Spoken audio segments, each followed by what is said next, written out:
Hi one and all. Carrot ఫ్రైని ఎప్పుడు రొటీన్గా ఉండేలా కాకుండా కొంచెం వెరైటీగా ఎలా వండాలో చూసేద్దామా. నేను ఈరోజు ట్రై చేశాను, చాలా బాగా వచ్చింది. అందుకోసమే వీడియో తీసి పోస్ట్ చేస్తున్నా.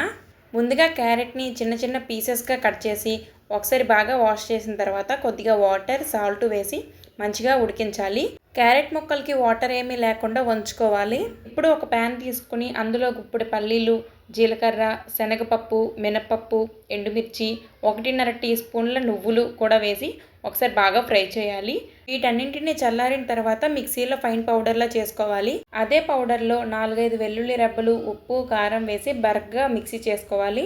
ఇప్పుడు ప్యాన్ తీసుకొని ప్యాన్లో కొద్దిగా ఆయిల్ వేసి ఆయిల్ హీట్ అయిన తర్వాత ఆవాలు, కరివేపాకు, ఎండుమిర్చి వేసి ఒకసారి బాగా ఫ్రై చేసిన తర్వాత ముందుగా ఉడికించి పెట్టుకున్న క్యారెట్ ముక్కలు వేసి అందులోనే ఉప్పు, పసుపు వేసి అంతా కలిసేలాగా ఒకసారి కలుపుకోవాలి.